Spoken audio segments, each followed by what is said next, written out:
దగ్గరగా ఈ లేఖన భాగాన్ని మరలా చదవలసిందిగా ప్రభు పేరట మీకు నేను తెలియపరుస్తూ ఉన్నాను. పిమ్మట ఏ పట్టణములలో ఆయన విస్తారమైన అద్భుతములు చేసెనో ఆ పట్టణముల వారు మారు మనస్సు పొందకపోవుట వలన ఆయన వారిని ఇట్లు గద్దింపసాగెను. అయ్యో కొరాజీనా, అయ్యో బెత్సయిదా, మీ మధ్యను చేయబడిన అద్భుతములు తూరు సీదోను పట్టణములలో చేయబడిన ఎడల ఆ పట్టణముల వారు పూర్వమే గోనె పట్ట కట్టుకొని బూడిద వేసుకొని మారు మనస్సు పొందియుందురు. విమర్శ దినమందు మీ గతి కంటే తూరు సీదోను పట్టణముల వారి గతి ఓర్వ తగినదై ఉండునని మీతో చెప్పుచున్నాను. కపెర్నహూమ, ఆకాశము మట్టుకు హెచ్చింపబడదవా, నీవు పాతాళము వరకు దిగిపోవుదువు. నీలో చేయబడిన అద్భుతములు సొదొమలో చేయబడిన ఎడల అది నేటి వరకు నిలిచియుండును. విమర్శ దినమందు నీ గతి కంటే సొదొమ దేశపు వారి గతి ఓర్వదగినదై ఉండునని మీతో నిశ్చయముగా చెప్పుచున్నాను. ప్రియమైన వారలారా, జ్ఞాపకం చేస్తున్నాను, ఈ సమయంలో పరిశుద్ధాత్మ దేవుని యొక్క సన్నిధిలో మనమందరం కూడా ఈ లేఖన భాగాలు చదువుకుంటున్నాం. ఇందులో మీరు 2 సార్లు విమర్శ అనేటువంటి మాట కనబడుతుంది. మనకి 2 సార్లు విమర్శ గురించి దేవుడు మాట్లాడుతున్నాడు. మీ గతి కంటే కూడా విమర్శ దినమున వారి గతి ఓర్వదగినదై ఉండును. అంటే ఇక్కడ మనము లేఖన భాగంలో చూసినట్లయితే అయ్యో కొరాజీనా, అయ్యో బెత్సయిదా. అసలు ఈ కొరాజీనా బెత్సయిదా అంటే ఏంటి? ఎక్కడున్న ఈ ప్రాంతాలు? అసలు దేవుడు ఎందుకు అంత వేదన పడుతున్నాడు? అయ్యో అనేటువంటి మాటకు అర్థం ఏంటంటే దేవుని ఆవేదన అక్కడ తెలియపరుస్తున్నాడు. అయ్యో అంటే జాలి చూపిస్తున్నాడు ఆయన. ఆ జాలిలో వేదన కూడా కనబడుతుంది, దేవుని యొక్క వేదన కూడా కనబడుతుంది. ఎలాంటి జాలి చూపిస్తున్నాడంటే మీ మధ్య చేయబడిన కార్యాలు ఎంత గొప్పవి, మీరు ఇంకా నా యందు విశ్వాసం ఉంచలేదు అని దేవుడు మాట్లాడుతున్నాడు. ఈ సమయంలో ప్రియమైన వారలారా, కొరాజీను అనంటే దాని అర్థం ఏంటంటే వేషధారులకు సాదృశ్యము.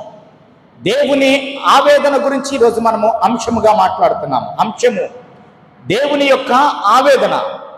కొరాజీను అనంటే వేషధారులకు సాదృశ్యంగా ఉండదు. కొరాజీను ప్రాంతములో యేసుక్రీస్తు ప్రభు వారు చేసిన అద్భుతాలు ఇక్కడ గ్రంథస్థం చేయబడలేదు. అంటే దాని అర్థం ఏంటంటే ఆయన చేసిన అద్భుతాలు కానీ లిఖిస్తే వ్రాస్తే ఈ భూలోకమైనను సరిపోదు అని దేవుని మాట సెలవిస్తూ ఉంది కదా.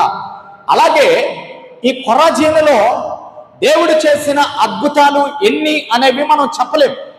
అయితే ప్రభు ఇక్కడ మాట్లాడుతున్న మాట ఏంటంటే అయ్యో కొరాజీనా, అయ్యో బెత్సయిదా. ఇప్పుడు బెత్సయిదా గురించి చూద్దాం, కొరాజీనా గురించి చూసాం. బెత్సయిదా అనంటే ఇదేంటంటే బెస్తవారి గృహం అంట. దీని అర్థం ఏంటి? బెత్సయిదా అంటే బెస్తవారి గృహము. ఈ ప్రాంతము గలిలయ సముద్రానికి ఈశాన్య తీరములో గలిలయ అనేటువంటి ప్రాంతం ఉంది కదా. ఆ ప్రాంతములో యేసు ప్రభు వారు సంచారం చేశాడు. ఈ ప్రాంతములో ఈశాన్య తీరములో ఉందట ఏంటి? బెత్సయిదా. కొరాజీను బెత్సయిదా రెండు దగ్గర పట్టణాలే. ఇవి రెండు కూడా దగ్గర పట్టణాలే, బెత్సయిదా, కొరాజీనా. అయితే ప్రియమైన వారలారా, ఇది యేసుక్రీస్తు ప్రభు వారి యొక్క శిష్యులు ఫిలిప్పు, ఆంద్రేయ, పేతురు ఈ ముగ్గురు యొక్క నివాస ప్రాంతం అంట బెత్సయిదా. ఏంటి? ఫిలిప్పు, యేసుక్రీస్తు ప్రభు వారి యొక్క శిష్యుడు ఫిలిప్పు, ఆంద్రేయ, పేతురు ఈ ముగ్గురు ప్రాంతాలంట ఇవి. ఈ ముగ్గురు ఈ ప్రాంతంలో నుంచి వచ్చారంట, బెత్సయిదా నుంచి వీరు వచ్చారంట. అయితే ప్రియమైన వారలారా, జ్ఞాపకం చేస్తూ ఉన్నాను, ఈ ప్రాంతము యేసుక్రీస్తు ప్రభు వారు చాలా విరివిగా తిరిగిన ప్రాంతం అంట. ఏంటి? కొరాజీనా, బెత్సయిదా ఈ రెండు ప్రాంతాలతో పాటు కపెర్నహూములో కూడా దేవుడు ఎక్కువ అద్భుతాలు చేసినట్లుగా లేఖన భాగం మనకి తెలియపరుస్తుంది. ఈ కొరాజీను, బెత్సయిదాలు గలిలయ ప్రాంతములోని కపెర్నహూముకు చాలా దగ్గరగా ఉండే పట్టణాలంట. ఇప్పుడు మీరు అర్థం చేసుకోవాల్సిన ఏంటంటే, కపెర్నహూము ఇలా ఉంటే కొరాజీను ఇటు ఉంది, బెత్సయిదా ఇటు ఉంది. ఈ మూడు కలిపి యేసుక్రీస్తు ప్రభు వారు ఎప్పుడు స్వార్థ పరిచర్యకి వెళ్ళినా ఈ మూడు ప్రాంతాల్లోకి వెళుతూ ఉన్నాడు. ఈ మూడు ప్రాంతాల్లో యేసుక్రీస్తు ప్రభు వారు ఎక్కువగా అద్భుతాలు చేసినట్లుగా లేఖన భాగం మనకు తెలియపరుస్తూ ఉంది. అయితే ప్రత్యేకంగా బెత్సయిదా అనేటువంటి ఈ ప్రాంతంలో 2 అద్భుత కార్యాలు మాత్రమే దేవుడు చేసినట్లుగా ప్రత్యేకంగా చరిత్రకారులు తెలియపరుస్తున్నారు. మీకు నేను రెఫరెన్స్ ఇస్తాను, వాటిని ఇంటికి వెళ్ళి క్షుణ్ణంగా అధ్యాయాలు చదవండి. రెఫరెన్స్ ఇచ్చినప్పుడు ఆ వచ్చిన వరకు మాత్రమే చదివి విడిచిపెట్టబాకండి, అధ్యాయాలు చదవండి. యోహాను సువార్త 1వ అధ్యాయం 43-44 వచనాలు ఇంటికి వెళ్ళి చూడండి. ఆయన పరిచర్య కొరాజీను, బెత్సయిదాలో ఎలా ఉందో. తర్వాత మార్కు 6వ అధ్యాయము 45వ వచనము, 8వ అధ్యాయము 22వ వచనము, లూకా సువార్త 9వ అధ్యాయము 10వ వచనం. ఇప్పుడు మీరు చదవాల్సినవన్నీ కూడా ఇవే. ప్రియమైన వారలారా, జ్ఞాపకం చేస్తున్నాను, ఇప్పుడు యేసుక్రీస్తు ప్రభు వారు ఈ 3 పట్టణాల్లో అద్భుతమైన పరిచర్య చేశాడు. ఈ 3 పట్టణాల్లో తన సొంత ప్రజలు నివాసం ఉంటున్నారు. ఈ మూడు పట్టణాలు చాలా మంచి ఉత్తేజంతో ఉన్నటువంటి పట్టణాలు. ఈ 3 పట్టణాలు చాలా గొప్పగా వెలుగొందుతున్నటువంటి పట్టణాలు. అయితే ఈ 3 పట్టణాలకి దేవుని ధర్మశాస్త్రము గురించి తెలుసు. ఈ 3 పట్టణాల్లో యేసుక్రీస్తు ప్రభు వారు ఎన్ని అద్భుతాలు చేశాడంటే, ఆయన చాలా క్లారిటీగా మాట్లాడాడు. యేసుక్రీస్తు ప్రభు వారు ఎలాంటి క్లారిటీగా మాట్లాడాడంటే, నేనే దేవుణ్ణి, నేను తప్ప ఎవరు దేవుడు లేడు, మీరు నన్ను చూస్తే తండ్రిని చూసినట్టుగా, తండ్రిని చూస్తే నన్ను చూసినట్లుగా, ఎవడైతే నా యందు విశ్వాసం ఉంచుతాడో వాడు నా తండ్రితో ఉంటాడు, నేను తండ్రి దగ్గర ఉండేవాడిని, మీ కొరకు నన్ను పంపించాడు, కాబట్టి నేనే మీకు దేవుడనని తెలియజెప్పడానికి చాలా అద్భుత కార్యాలు మీ మధ్యలో నేను చేయాలని ఆశపడ్డాను. కాబట్టి ఇప్పుడు యేసుక్రీస్తు ప్రభు వారు ఈ కొరాజీను, బెత్సయిదా, కపెర్నహూము గురించి కూడా మాట్లాడుతున్నాడు. ఏమని మాట్లాడుతున్నాడు? ఈ 3 దగ్గర పట్టణాలంట. ఈ 3 పట్టణాలతో ఏమని మాట్లాడుతున్నాడంటే, అయ్యో అని మాట్లాడుతున్నాడు. అయ్యో అయ్యో అయ్యో అంటే వారి మీద జాలి చూపించడం లేదా వేదన పడడం. అయ్యో, మీ మధ్య చేసిన కార్యాలు తూరు, సీదోను ప్రాంతాల్లో చేస్తే వారు పూర్వమే గోనె పట్ట కట్టుకుని రక్షణ పొందేవారు. అసలు తూరు, సీదోను ఎక్కడున్నాయి? అసలు ఈ ప్రజలకి ఆ ప్రజలకి సంబంధం ఏంటి? ఈ ప్రజలను ఆ ప్రజలతో పోల్చడానికి దేవుడికి ఎందుకు అవకాశం వచ్చింది? అసలు తూరు, సీదోను ప్రాంతాలు మన ప్రపంచ పటంలో ఎక్కడున్నాయి? ఇప్పుడు వాటిని ఏ పేర్లతో పిలుస్తున్నారు? అయితే దేవుడు ఈ తూరు, సీదోను ప్రాంతాల గురించి మీకంటే కూడా వారు బెస్ట్ అని దేవుడు చాయిస్ ఇచ్చేసాడు. అక్కడ చాయిస్ లేదండి, దాన్ని ఏమంటామంటే క్లారిటీ ఇచ్చేసాడు అక్కడ దేవుడు. మీ మధ్య నేను చాలా కార్యాలు చేశాను కదా, మీరు ఇంకా విశ్వాసం ఉంచట్లేదు. మీరు కపెర్నహూము అంటే ఈ కొరాజీను, బెత్సయిదాకి ఒక క్యాపిటల్ సిటీ లాంటి పట్టణం అనుకుందాం మనం. అంటే ఈ కపెర్నహూము ఎలాంటిదంటే అక్కడే పన్నులు చెల్లించేవారు. కపెర్నహూములో యేసుక్రీస్తు ప్రభు వారు ఎప్పుడు చూసినా కపెర్నహూములో ఉండేవాడు, ఎప్పుడు చూసినా బెత్సయిదాలో ఉండేవాడు, ఎప్పుడు చూసినా కొరాజీను ఈ ప్రాంతంలో ఉండేవాడు. కానీ ఈ ప్రాంతంలో ఎందుకున్నాడు యేసుక్రీస్తు ప్రభు వారంటే లేఖన భాగం ఈ రీతిగా తెలియపరుస్తుంది. ఏంటి అనంటే, ఆయన తన ప్రజలను వారి పాపముల నుండి రక్షించును గనుక ఆయనకు యేసు అను పేరు పెట్టుదువనెను. ఆయన తన ప్రజల నిమిత్తము మొదటిగా ఆ ప్రాంతాల్లో నివాసం ఉంటున్నటువంటి తన సొంత ప్రజల కాడికి వెళ్ళాడు. అనేక అద్భుతాలు చేశాడు, అనేక సూచక క్రియలు చేశాడు, అనేక గొప్ప కార్యాలు చేశాడు. అయితే ఆ ప్రజలు ఏం చేశారంటే యేసుక్రీస్తు ప్రభు వారిని తృణీకరించినట్లుగా లేఖన భాగం మనకు తెలియపరుస్తుంది. తృణీకరించినట్లుగా లేఖన భాగం తెలియపరుస్తున్నప్పుడు ఆయన చూపిస్తున్నటువంటి ఆవేదన ఏంటంటే, అయ్యో అయ్యో అన్యుల పట్టణములైనటువంటి మిగతా వారి దగ్గరికి, ఆఖరికి మనము కపెర్నహూము గురించి మాట్లాడుతున్నప్పుడు దేవుడు ఒక మాట అంటాడు. ఏమంటాడంటే, విమర్శ దినమందు సొదొమ వారి గతే నీకంటే బెస్ట్ అన్నాడు. మనము సొదొమ ప్రజలు ఎలాంటి వారో గతంలో చూసాం కదా. ఎలాంటి భయంకరమైన స్థితిలో సొదొమ వాళ్ళు జీవిస్తున్నారండి. చిన్నపిల్లలు, పసిబాలురు కూడా వ్యభిచారం చేయడానికి వచ్చేసారు. వృద్ధులు వ్యభిచారం చేయడానికి వచ్చారు. పురుషులతో పురుషులు వ్యభిచారం చేసుకునేటువంటి స్థితిలోకి వారు వెళ్ళిపోయారు. అంటే ఇప్పుడు మనం ఆలోచించాల్సింది ఏంటంటే, దేవుడు ఈ ప్రజలను ఎంత వేదన పడుతున్నాడు ఈ ప్రజల విషయంలో. అంటే సొదొమ మీద దేవుడు అగ్నిగంధకములు కురిపించాడు కదా. ఆయన ఉగ్రత అగ్నిగంధకముల రూపంలో ఆ ప్రాంతంలో పడిపోయింది కదా. అయితే నేటి వరకు కూడా సొదొమ అలాగే ఉంది కదా. దేవుడు ఏమంటున్నాడంటే, నేను అడుగుపెట్టి మీ దగ్గర పరిచర్య చేసి అద్భుతాలు చేసి అనేకమైన గొప్ప కార్యాలు చేసి పరలోక మర్మాలు అనేకము మీకు తెలియపరిచినా కానీ మీకంటే కూడా ఎవరు బెస్ట్? సొదొమ వారికి తెలిస్తే వారి దగ్గర కానీ ప్రకటించుంటే నేను వారికి ఆ దుర్గతి పట్టేది కాదు. వాళ్ళు నమ్మేవాళ్ళేమో. అంటే ఇక్కడ అర్థం చేసుకోవాల్సింది ఏంటంటే, ఈ ప్రాంతాల్లో నివాసం ఉంటున్నటువంటి సొంత ప్రజలు ఎంత కఠినాత్ములు. దేవుని వాక్యము వింటూ కూడా ఆ కఠినత్వాన్ని విడిచిపెట్టలేకపోతున్నారు. దేవుని మాటలు ఆలకిస్తూ కూడా ఆయన చేసిన అద్భుత కార్యాలు చూసి కూడా వారికి యేసుక్రీస్తు మీద విశ్వాసము లేదు. అగ్ని గంధకములతో మండు గుండంలో ఎవరు ఉంటారంటే విశ్వాసం లేని వాళ్ళు కూడా ఉంటారంట. అవిశ్వాసులు ఉంటారంట. ఫస్ట్ ఎవరుంటారండి? అవిశ్వాసులు ఉంటారంట. వీరు కొరాజీను, బేత్సయిదా, కపెర్నహూము ఈ 3 ప్రాంతాల్లో వారు అవిశ్వాసులుగా పిలువబడుతున్నారు. దేవుడు వీరికి తూరు సీదోనుకి కంపేర్ చేస్తున్నాడు. అయితే ప్రియమైన వాళ్ళరా, ఈ సమయంలో నేను ఒక 5 విషయాలు కపెర్నహూము గురించి కూడా మీకు నేను పరిచయం చేయాలని ఆశపడుతున్నాను. మొదటి విషయం ఏంటంటే, ఈ పట్టణంలో ఉన్న వారిని వేషధారులకు సాదృశ్యంగా చూడాలంట. గర్వముతో ఉన్న పట్టణం అంట ఇది. మొదటిది ఏంటి?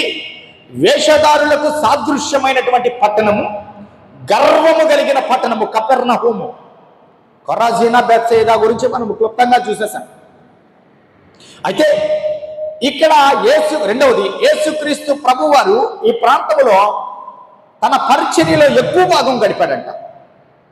మూడవది, అహంకారము కలిగినటువంటి ఈ ప్రజలు రక్షకుడైన యేసుక్రీస్తు ప్రభు వారిని తృణీకరించారంట.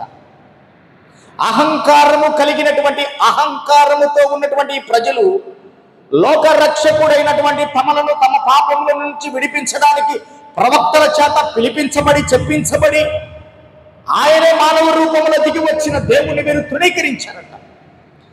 వీరికేముందండి? వీరికి అహంకారం ఉందంట. ఈ ప్రజలకి, ఈ నగర ప్రజలకి గర్వం ఉంది, వేషధారణ ఉంది, అహంకారం ఉందంట. నాలుగవది, దేవుడు ఒక మాట మాట్లాడుతున్నాడు, వీరిలో అవిశ్వాసం ఉందంట. ఈ అవిశ్వాసము బట్టి వీరు పాతాళానికి వెళతారు అని దేవుడు మాట్లాడుతున్నాడు. ఐదవది, పాతాళము అంటే మరణం, మృతుల లోకం.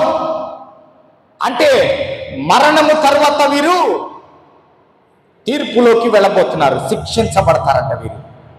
ఈ కపెర్నహూము గురించి 5 విషయాలు ప్రభు చాలా క్లియర్గా మాట్లాడుతూ ఉన్నాడు. రెఫరెన్స్ రాసుకోండి. మత్తయి సువార్త 4వ అధ్యాయం 13వ వచనం నుంచి 16వ వచనం వరకు, 8వ అధ్యాయము 5వ వచనం, 11వ అధ్యాయము 23వ వచనం, 17వ అధ్యాయము 24వ వచనం.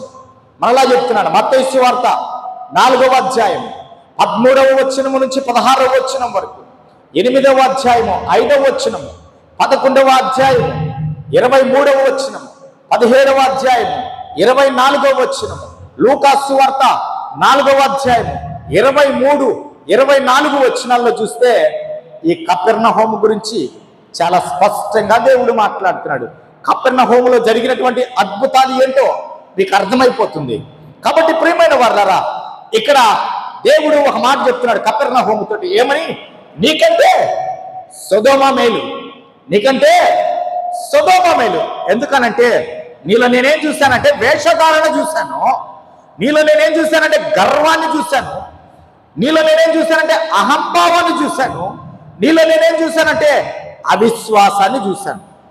కాబట్టి ఇప్పుడు నేను ఎలాంటి ఆ స్థితిలో ట్రీట్ చేయబోతున్నానంటే, సొదొమ గురించి వారికన్నా ఒకవేళ శిక్ష తగ్గిస్తానేమో కానీ నీకు మాత్రం నేను శిక్షను తగ్గించను. విమర్శ దినమందు నువ్వు ఎక్కడికి వెళ్తావు తెలుసా? సొదొమతో పాటు, సొదొమ గొమొర్రా పట్టణాలతో పాటు వారు ఎలా విమర్శ దినమందు తీర్పులో నిలబడతారో అలాగా నువ్వు కూడా నిలబడతావు. ఒప్పుకోను నేను ఆ విషయంలో. దేవుడు చాలా కరకండిగా ఈ ప్రజలతో మాట్లాడుతున్నాడండి. అయితే ప్రియమైన వాళ్ళరా, జ్ఞాపకం చేస్తున్నాను, ఇప్పుడు కపెర్నహూముకి సొదొమతో పోలిక పెట్టాడు. కొరాజీను, బెత్సైదాకి, తూరు సీదోను తోటి దేవుడు కంపేర్ చేస్తూ ఉన్నాడు. అసలు తూరు సీదోనులు ఎక్కడున్నాయి? అసలు ఈ ప్రజలు ఎవరు? వారు బెస్ట్ అన్నాడు. సొదొమ గురించి మనం అనేక మార్లు విన్నాం. తూరు సీదోనీల గురించి కూడా మనం ఇప్పుడు తెలుసుకున్నాం. ఫస్ట్ తూరు గురించి తెలుసుకున్నాం. తూరు అనగా బండ. తూరు అంటే అర్థమేంటి? బండ. మొదటి రాజుల గ్రంథము 5వ అధ్యాయము 1వ వచనము ఇంటికి వెళ్ళి మీరు చూడండి. 2వ సమూయేలు గ్రంథము 5వ అధ్యాయము 11వ వచనము, 24వ అధ్యాయము 7వ వచనము. అంటే ఈ అధ్యాయాలన్నీ కూడా మీరు ఇంటికి వెళ్ళి చదవండి. చదివితే అసలు తూరు అనేటువంటి, మరలా చెప్తున్నాను, మొదటి రాజుల గ్రంథము 5వ అధ్యాయము 1వ వచనం, 2వ సమూయేలు గ్రంథము 5వ అధ్యాయము 11వ వచనం, 2వ సమూయేలు 24, 7వ వచనం. అయితే ఈ తూరు గురించి మీకు చాలా స్పష్టంగా అర్థమైపోతుంది. తూరు ప్రజలు ఎవరు, ఎక్కడి వారు, ఏంటి వీరి జీవన విధానము, ఎలాంటి పట్టణాలు ఇవి అని మనము చూసినట్లయితే తూరు అంటే బండ, దాని అర్థం. అయితే ఈ సమయంలో ప్రియమైన వాళ్ళరా, ఈ తూరు ప్రాంతము అంటే ఈ తూరు పట్టణము ఎప్పుడు వెలుగులోకి వచ్చిందంటే, దావీదు మహారాజు రాజుగా సింహాసనాన్ని అధిష్ఠించిన తర్వాత ఈ తూరు రాజు హీరాము ఆయన పేరు. ఈ హీరాము ఏం చేశాడంటే మంచి స్నేహితుడిగా దావీదు దగ్గరకు వచ్చాడు. హీరాము దావీదు దగ్గరకు వచ్చి, దావీదు దేవుని మందిరాన్ని కట్టాలనుకున్నాడు కదా. దావీదు దేవుని మందిరాన్ని కట్టాలనుకున్నప్పుడు కావలసినటువంటి కలపంతా కూడా దావీదుకి అందించాడు. అయితే సొలొమోను మందిరాన్ని పూర్తి చేశాడు. ఇప్పుడు ఈ హీరాము కుమారుడు కూడా సొలొమోనుతో స్నేహం చేశాడు. కావలసినటువంటి మందిరానికి అన్ని కూడా సమకూర్చాడు. అయితే ప్రియమైన వాళ్ళరా, జ్ఞాపకం చేస్తూ ఉన్నాను, ఇప్పుడు మనకు అర్థమవుతున్న విషయం ఏంటంటే, చరిత్రలోకి వెళితే ఒక విషయం మనకి అర్థమవుతుంది. తూరు సీదోను అనేటువంటి ఈ 2 పట్టణాలు కూడా దావీదు మహారాజు ఏలుబడిలో ఉన్నట్లుగా మనకు అర్థమవుతుంది. అంటే ఆ దినాల్లో బలమైన శక్తి కలిగినటువంటి ఇశ్రాయేలీయుల రాజుగా దావీదు దేవుని చేత పరిపాలిస్తూ ఉన్నాడు.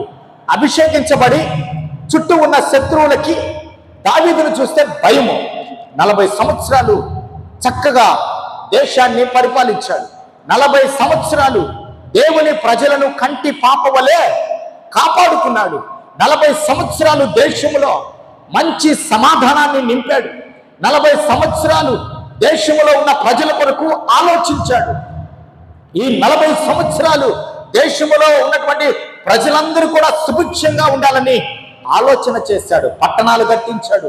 శ్రేష్టమైనటువంటి పరిపాలన దావీదు అందించాడు. ఈ పరిపాలన చూసిన తర్వాత తూరు రాజు అయినటువంటి హీరాము దావీదుతో స్నేహం చేశాడు. ఇప్పుడు దావీదు ఏం చెప్తే ఈ తూరు సీదోను ప్రాంతాల్లో కూడా అదే జరుగుతూ ఉండేది. అంటే దాని అర్థం ఏంటో తెలుసా? ఈ తూరు సీదోను ప్రాంతాలు రెండు కూడా దేవుని శక్తిని తెలుసుకున్నటువంటి ప్రాంతాలు. యెహోవా ప్రజలు ఎలాంటి వారు, ఆయన ఆ ప్రజల విషయంలో ఏం చేస్తాడో కూడా ఈ తూరు సీదోను ప్రాంత వాసులకి యెహోవా గురించి తెలుసు, ధర్మశాస్త్రము గురించి తెలుసు. వీరు క్రైస్తవులు కాదు. అంటే దాని అర్థం ఏంటంటే వీరు ఇశ్రాయేలీలు కాదు. అక్కడ ఒక జాతి ఉంది. ఆ జాతి పేరేంటంటే ఫెనీకే. ఆ జాతి పేరేంటి? ఫెనీకే. అయితే ఈ తూరు సీదోను పట్టణస్థులు ఇద్దరు కూడా ఈ జాతికి చెందిన వారు. ఫెనేకీయులు అంటారు వీళ్ళని. ఏమంటారు వీళ్ళని? ఫెనేకీయులు అంటారు ఈ తూరు సీదోను పట్టణస్థులు ఇద్దరిని. అయితే ప్రేమైన వారులారా, జ్ఞాపకం చేస్తూ ఉన్నాను ఈ సమయంలో, సీదోను అనగా దుర్గము అని అర్థమంట. ఏంటి? సీదోను అంటే దుర్గము, తూరు అంటే బండ, సీదోను అంటే దుర్గము. ఇప్పుడు మీకు నేను సీదోను గురించి ఒక చిన్న ఎగ్జాంపుల్ మీకు నేను ఇవ్వబోతున్నాను. ఏంటంటే ఇది ఇశ్రాయేలీల ప్రజలు దావీదు తదనంతర కాలంలో ఆహాబు రాజు పరిపాలనకు వచ్చాడు. ఆహాబు రాజు పరిపాలనకు వచ్చిన తర్వాత ప్రజలను ఇబ్బంది పెడుతున్నాడు. దేశంలో విగ్రహారాధన ప్రారంభించాడు. దేవునికి విరోధంగా ఆహాబు భార్య అయినటువంటి యెజబెల్ మారిపోయిన తర్వాత దేవుడు ఏలియా గారిని పంపించి వారిని సరిచేయమన్నాడు. సరిచేయమంటే ఏలియా గారి మాట వారు వినకుండా ఏలియాను కూడా చంపడానికి ప్రయత్నం చేశారు. ఏలియాను చంపడానికి ప్రయత్నం చేసిన తర్వాత ఇప్పుడు ఏలియా ఏం చేశాడంటే ఈ ప్రాంతంలో 3.5 సంవత్సరము దేవుడు ప్రవచించమంటున్నాడు, మీకు వర్షము రాదు అంటే కరువుతో మీరు అల్లాడి చచ్చిపోవాలా, మీ సృష్టికర్తను మీరు జ్ఞాపకం చేసుకునే వరకు కరువు మిమ్మల్ని విడిచిపెట్టదు, ఈ కరువు ద్వారా మీరందరూ కూడా పతనమైపోబోతున్నారు అని ప్రకటించడమే కాదు కానీ చాలా క్లారిటీగా మాట్లాడేశాడు. ప్రార్థన చేయగా ఆకాశము మూయబడిందట. ఏలియా ప్రార్థన చేస్తే ఆకాశము మూయబడింది, వర్షము లేదు. ఎక్కడ చూసినా కరువు, మనుషులు తప్పుకుంటున్నారు, ఎక్కడ చూసినా ఘోరమైన పరిస్థితులు కనబడుతున్నాయి. ఇప్పుడు దేవుడు ఏలియాతో ఏమని చెప్పాడంటే, నువ్వు సారేపతు అనేటువంటి ప్రాంతానికి వెళ్ళిపో, ఇక్కడ ఉండొద్దు నువ్వు అని చెప్పాడు. ఇప్పుడు ఈ సారేపతు ఎక్కడుంది అనంటే సీదోను ప్రాంతములో ఒక చిన్న ఊరంట సారేపతు. ఏంటి? సీదోను ప్రాంతములో ఒక చిన్న ఊరి పేరు సారేపతు అంట. ఇప్పుడు దేవుని మాటను విననటువంటి ఇశ్రాయేలు ప్రజలకు కరువు. ఇప్పుడు కరువులో కూడా దేవుడు ఈ సీదోను ప్రాంతానికి తీసుకొని వెళ్ళిపోయాడు ఏలియాని. ఇక్కడ ఒక విధవరాలు ఆమె ఇంట్లో ఉన్నాడు. సారేపతు విధవరాలు 3.5 సంవత్సరము ఏలియా చేత పోషించబడింది. దాని అర్థం ఏంటో తెలుసా మీకు? ఇప్పుడు 2 విషయాల గురించి, తూరు సీదోన్ల గురించి ఎందుకు మాట్లాడుతున్నానంటే, ఈ తూరు అనేటువంటి ప్రాంతము దావీదు దేవుని గురించి తెలుసుకున్నటువంటి పట్టణం ఈ ప్రజలు. సీదోను దేవుని ప్రవక్త గురించి తెలుసుకున్నటువంటి ప్రాంతం. అంటే వీరికి యెహోవా దేవుని గురించి చాలా బాగా తెలుసు. ఈ ప్రాంతంలో 3.5 సంవత్సరము సీదోను అనేటువంటి ఈ ప్రాంతంలో కూడా కరువు వచ్చింది. కరువు వస్తే ఆ కరువులో ఏలియా పోషించబడ్డాడు, విధవరాలు పోషించబడింది, ఆమె కుమారుడు పోషించబడ్డాడు.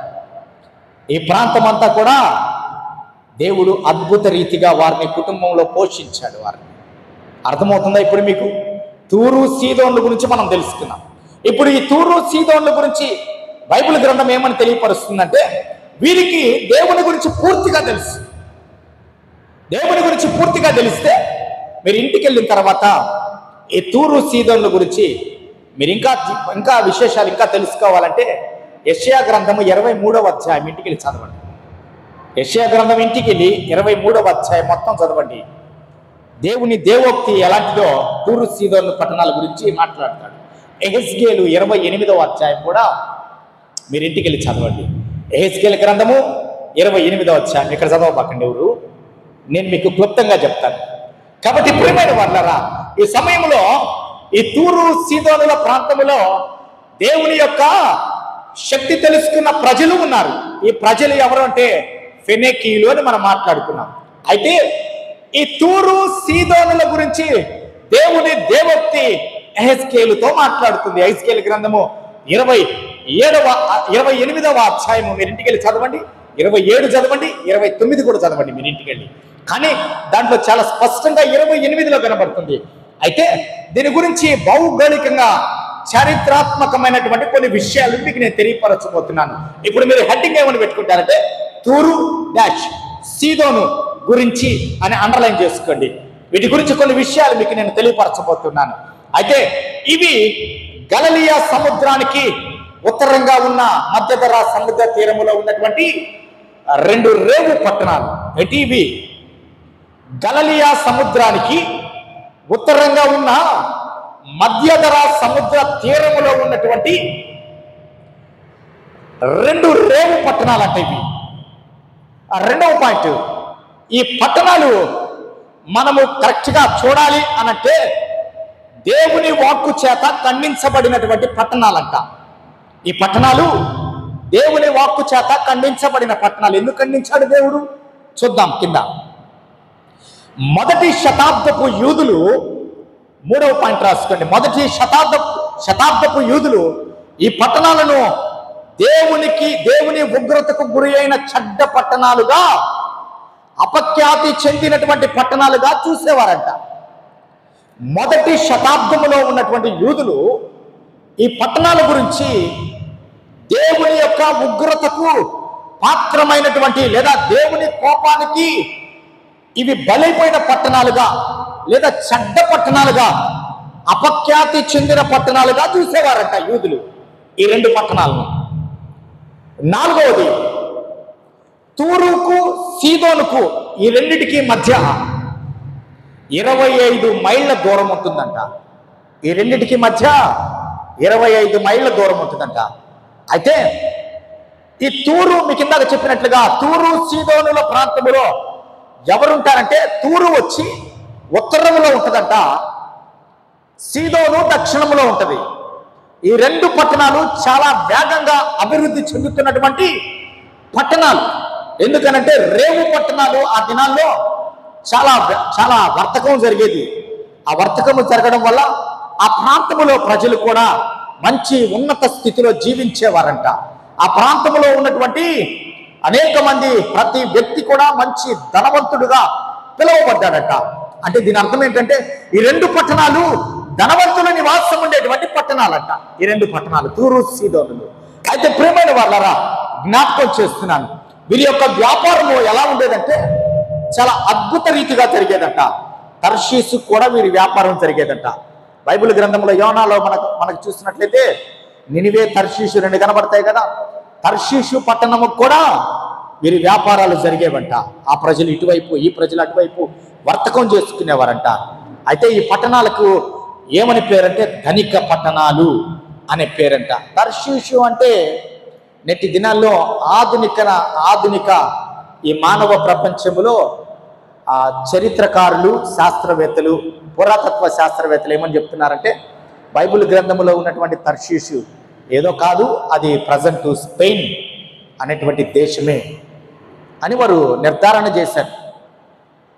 అయితే ప్రియమైన వారలారా, ఈ 2 పట్టణాల మీద క్రీస్తు పూర్వము, ఇంకొక పాయింట్ కింద రాసుకోండి, ఈ 2 పట్టణాలు క్రీస్తుకి పూర్వము 8వ శతాబ్దము చివరిలో, 7వ శతాబ్దము తొలి నాళ్ళలో అష్షూరు ప్రజలు 8వ శతాబ్దము క్రీస్తుకి పూర్వము 8వ శతాబ్దము చివరిలో, 7వ శతాబ్దము ప్రారంభములో అష్షూరు వారు ఈ 2 ధనిక పట్టణాల మీద దాడి చేసి ఈ పట్టణాన్ని దోచుకోవాలని వారు చాలా ప్రయత్నం చేశారంట.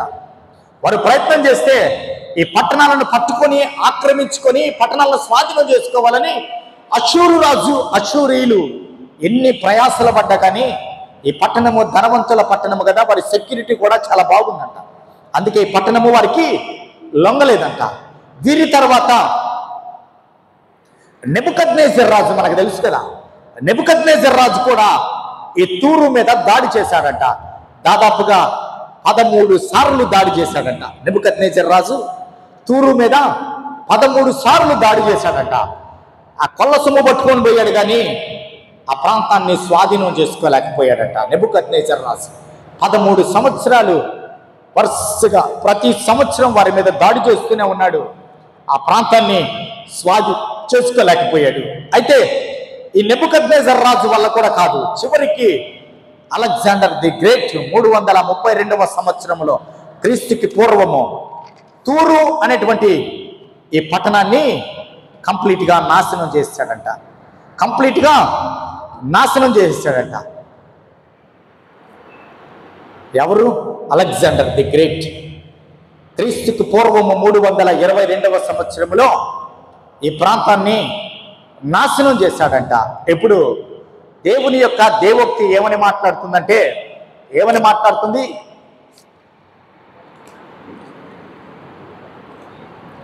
అయ్యో కొరాజీనా, అయ్యో బెత్సయిదా, కపెర్నహూమా, నువ్వు ఆకాశము మట్టుకు హెచ్చింపబడదమా? ఎందుకు హెచ్చించబడుతున్నావు అంటే నీ దగ్గర డబ్బు ఉంది, నీకు గర్వము. కాబట్టి ఈ గర్వం మొత్తం నేను అణిచివేయబోతున్నాను. ఎలా అణిచివేయబోతున్నానంటే, గర్విష్ఠుల గర్వాన్ని ఆయన అణచే దేవుడు. అవిశ్వాసుల ద్వారా దేవుడు తీర్పు తీసుకుని రాబోతున్నాడు. కాబట్టి అవిశ్వాసులు ఎక్కడుంటారంటే మొట్టమొదట మరణములోకి వెళ్ళబోతున్నారు. మరణం అంటే పాతాళము. పాతాళం అంటే తీర్పుకు సిద్ధంగా ఉన్నటువంటి ప్రాంతం. కాబట్టి ఇప్పుడు ఈ రెండు ప్రాంతాల గురించి దేవుని తీర్పు ఏమని మాట్లాడబోతుందంటే, ఎహెజ్కేలు గ్రంథము 28వ అధ్యాయం ఇంటికి వెళ్ళి చూడండి. ఇప్పుడు దేవుని తీర్పు ఈ రెండు ప్రజల పైన ఎలా ఉండబోతుందని మాట్లాడుతున్నాడు. ఏమని మాట్లాడుతున్నాడు? దేవుని తీర్పు దాదాపుగా 9 పాయింట్స్ మీరు నోట్ చేసుకోండి. ఈ 9 పాయింట్ల మొదటిది ఏంటంటే, ఈ పట్టణం మీద దేవుని ఉగ్రత ఎలా ఉండబోతుందంటే, ఎందుకు దేవునికి ఈ పట్టణం అంటే కోపము? తూరు సీదోనులు అంటే దేవునికి ఎందుకు కోపం? దేవుని గురించి తెలుసు వీరికి, అయితే వీరికి విశ్వాసం లేదు మొదటిగా. రెండవది వీరు గర్విష్ఠులు. మూడవది బండలాంటి స్వభావం కలిగిన వారు, వావి వరసలు కూడా లేకుండా ప్రవర్తిస్తున్నటువంటి ప్రజలు వీరు. అయితే ప్రియమైన వారులారా, వీరి మీదకి దేవుని ఉగ్రత ఏమని రాబోతుందంటే, ఎహెజ్కేలు 28వ అధ్యాయం మీరు ఇంటికి వెళ్ళి చూసుకోండి. ఏమని మాట్లాడుతున్నాడంటే, దేవుడు పరదేశులు అన్యజనులలో క్రూరులను మొదటిగా నీ మీదకి రప్పిస్తాను. పరదేశులను అన్యజనులలో క్రూరులు అంటే దాని అర్థం ఏంటంటే, వీరు అన్యజనుల? ఫెనెకీలు అంటే తూరు సీదోను ప్రజలు అన్యజనుల కాదు కదా. ఇప్పుడు దాని పాయింట్లో మీరు అర్థం చేసుకుంటే ఏంటి? నీ మీదకి పరదేశులు వస్తారు, అన్యజనులు వస్తారు. అంటే ఈ రెండు పట్టణాలకు కూడా దేవుని గురించి బాగా తెలుసని దాని అర్థం. నీ మీదకి నేను ఎవరిని పంపించబోతున్నాడు? క్రూరమైనటువంటి మనుష్యులను పంపించబోతున్నాను. ఈ మధ్య కాలంలోనే మనం చూసాం కదా, యెరూషలేము మీదకి దండెత్తి వచ్చారు హమాస్ ఉగ్రవాదులు. మనం అందరికీ దాదాపుగా 2 సంవత్సరాల నుంచి అదే న్యూస్ చూస్తున్నాం. మనం వచ్చినప్పుడు వారు చేసినటువంటి క్రూరమైన పని ఏంటో తెలుసా? వారు ఏం చేశారు తెలుసా? చాలా మందిని చంపారు కదా, 1500 మందిని చంపేశారు. 300 మందిని ఎంతమందిని పట్టుకెళ్ళిపోయి బందీలుగా చేసుకొని వారి డిమాండ్స్ అన్ని కూడా నెరవేరుస్తున్నారు. దానికి ముందు కూడా చాలా ఘోరమైన పనులు చేశారు. ఎలాంటి పనులు చేశారంటే, చిన్న బిడ్డలు ఉన్నారు కదా, చిన్న బిడ్డలను ఏం చేశారో తెలుసా? వారు ఓవెన్లో వేసి కాల్ చేశారు చిన్న బిడ్డలు. క్రూరమైన ప్రజల గురించి మాట్లాడుతున్నారు. చిన్న బిడ్డల్ని అలాగే కళ్ళు పీకేశారు చూస్తూ ఉండగానే. చిన్న బిడ్డల్ని కళ్ళు పీకేశారు, ఓవెన్లలో పెట్టి వేడి చేశారు, చిన్నపిల్లల్ని చంపేశారు, ఓవెన్లో పెట్టి ముద్దలైపోయారు పసిబిడ్డలు. అపురూపముగా పెంచుకున్న బిడ్డలు కదా తల్లిదండ్రులు. అంటే క్రూరమైన మనుషులు ఎలా ఉంటారో మీకు చెప్పడానికి నేను ఈ విషయాన్ని తెలియపరుస్తూ. అందుకే తూరు సీదోను పట్టణముల మీదకి, మీ మీదకి నేనేం చేయబోతున్నాను? ఎవరిని రప్పించబోతున్నాను? క్రూరమైనటువంటి జనాల్ని మీ మీదకి రప్పిస్తాను. వారు ఏం చేస్తారో తెలుసా? నీ సౌందర్యము, నీ అందము, అంటే నీ అందాన్ని చూసి నువ్వు గర్విస్తున్నావు, నీ నగలను చూసి నువ్వు గర్విస్తున్నావు, నీ డబ్బును చూసి నువ్వు గర్విస్తున్నావు కదా. ఇప్పుడు నిన్నేం చేయబోతున్నారు తెలుసా? వాళ్ళు ఖడ్గము చేత చంపబోతున్నారు. ఇంకొక పాయింట్ రాసుకోండి. వారు నీ సౌందర్యమును ఖడ్గము చేత పాడు చేస్తారు వాళ్ళు. ఇది నేను మాట్లాడుతున్న మాట. సైన్యములకు అధిపతియగు యెహోవాను నేను మాట్లాడుతున్న మాట మీ గురించి. మూడోది, నిన్ను నేను పాతాళములోకి పడవేస్తాను. నాలుగవది, నిన్ను చంపువారి చేతిలో నీవు మనిషివే అంటే దాని అర్థం ఏంటో తెలుసా? ఈ తూరు సీదోను పట్టణస్థుల యొక్క పిచ్చి ఎక్కడికి వెళ్ళిపోయిందంటే, మేము ధనవంతులము, మేము మంచి సౌందర్యవంతులము, మేము మంచి ఉన్నత స్థితిలో ఉన్నవారము కాబట్టి ఈ పట్టణంలో ఉన్నటువంటి అధిపతి ఏం చేశాడో తెలుసా? నేనే దేవుణ్ణి అన్నాడు. నేనే దేవుణ్ణి అంటున్నాడు. ఎవడింటికి వాడు దేవుడు అయిపోయాడు అక్కడ, ఎవడింటికి వాడు దేవత అయిపోయాడు అక్కడ. అందుకే ఏమంటున్నాడంటే, నేను ఈ ప్రజలను పంపిస్తున్నాను కదా, నిన్ను చంపవాని చేతిలో నీవు మనిషి అని గుర్తు చేయడానికి శత్రువులను పంపిస్తున్నావు. దేవుడైతే తప్పించుకుంటాడు కదా, కాబట్టి నువ్వు మనిషే అని నేను తెలియపరచడానికి శత్రువులని నీ మీదకు పంపిస్తున్నావు, వారు చంపేస్తాను నేను. ఐదవది, సున్నతి లేని వారు చంపబడినట్లు నీవు చస్తావు. దాని అర్థం ఏంటో తెలుసా? వీరు సున్నతి పొందుకున్న వ్యక్తులు, వీరు తూరు సీదోను పట్టణస్థులు కూడా. సున్నతి లేని వారు చంపబడినట్లుగా నీవు చస్తావు. ఆరవది, నిన్ను అగ్నితో కాల్చివేసి జనులు చూచుచుండగా నిన్ను బూడిద చేస్తాను. దేవుడు మాట్లాడుతున్న మాట ఇది. జనులు చూస్తూ ఉండగా నిన్ను బూడిద చేస్తాను. ఎగ్జాంపుల్, లాస్ ఏంజల్స్లో మనం చూసాం కదా ఈ మధ్యకాలంలో. చాలామంది ప్రవచనాలు చెప్తున్నారు, యెహెజ్కేలు గ్రంథం గురించి ఇలాంటి ప్రవచనాలు చెప్తున్నారు. అక్కడ వారు ఏ స్థితిలోకి వెళ్ళిపోయారో తెలుసా? అమెరికాలో ఆరాధనని పెద్ద పట్టించుకోవట్లే. ఇప్పుడు ఆరాధనని విడిచిపెట్టేసి ఆదివారంలో వారి ఇష్టానుసారంగా తిరగడం మొదలుపెట్టారు. అంటే వారు చాలా గొప్ప గొప్ప పార్టీలు చేసుకుంటున్నారు. లాస్ ఏంజల్స్లో ప్రపంచంలో ఉన్న కుబేరులు అక్కడ ఉన్నారు. హాలీవుడ్ నటులు కానీ వ్యాపారవేత్తలు కానీ ఆ ప్రాంతం మొత్తం ధనికులే జీవిస్తారు. సామాన్యులు కానీ మధ్యతరగతి వారు కానీ ఎవరు జీవించరు. కొన్ని వేల కోట్లు లక్షల కోట్లు ఉన్నటువంటి వారు మాత్రమే ఆ ప్రాంతంలో జీవిస్తారు. అక్కడ ప్రభుని అంగీకరించినటువంటి ఒక విశ్వాసి జీవిస్తున్నాడు. ఆ ప్రాంతంలో ప్రభుని అంగీకరిస్తున్న ఒక విశ్వాసి జీవిస్తున్నాడు. అయితే ఆ విశ్వాసి స్టేట్మెంట్ ఇస్తున్నాడు. ఏమని స్టేట్మెంట్ ఇస్తున్నాడంటే, ఆ పిక్ పెట్టాడు, ఒకటి మంచి పిక్చర్ పెట్టాడు, పెట్టి వీడియో పెట్టి, నా యేసయ్య దగ్గర కూర్చొని ఏడ్చి నేను అడిగాను, అయ్యా లాస్ ఏంజల్స్ తగలబడిపోతుందయ్యా, ఎటోలటి పారిపోయారు ప్రభా, ఏం చేయాలి అని అంటే, దేవుడు నన్ను నా కుటుంబాన్ని సురక్షితంగా ఉంచాడు. లాస్ ఏంజల్స్లో ఒకే ఒక ఇల్లు మాత్రము కాలిపోలా. ఆ ఇల్లు దేవుని యందు విశ్వాసము కలిగి దేవుని భయము కలిగి జీవించినటువంటి ఒక విశ్వాసి ఇల్లు. ఆ విశ్వాసి బయటకు ఇచ్చినటువంటి స్టేట్మెంట్ అది. ఇప్పుడు తూరు సీదోనులతో దేవుడు ఏమని మాట్లాడుతున్నాడు తెలుసా? నిన్ను అగ్నితో కాల్చి వేస్తాను, జనము చూచుచుండగా నిన్ను బూడిద చేస్తాను. ఈ ప్రవచనం ఎలా ఉందండి? మనకి జరిగిపోయినటువంటి సంఘటన మనకు గుర్తొస్తుందా? Los Angeles. ఆ లాస్ ఏంజల్స్ మొత్తం ఎలా అయిపోయింది? బూడిదైపోయింది. అయితే ఇప్పుడు నువ్వు బూడిదైపోయావు కదా, నిన్ను చూచినప్పుడు, అంటే ఈ బూడిదను చూసినప్పుడు జనులు నా శక్తిని తెలుసుకొని భయముతో జీవిస్తారు. ఇవన్నీ కూడా యెహెజ్కేలు గ్రంథంలో దేవుడు ఎప్పుడో రాయించి ఇచ్చిన మాటలండి, నా సొంత మాటలు కాదు. ఇప్పుడు లాస్ ఏంజల్స్ చూసినప్పుడు చుట్టూ ప్రపంచము ఏమని మాట్లాడుకుంది? దేవుని శక్తి ఎలాంటిదో భయము కలిగి జీవిస్తారంట. దేవుడిచ్చిన మాట ఇది. 7వది. 8వది, నేనే నీకు విరోధినైపోయాను. నేను నీకు ఎందుకు విరోధినైపోయాను? నువ్వు నా వాడివి కాదు కాబట్టి.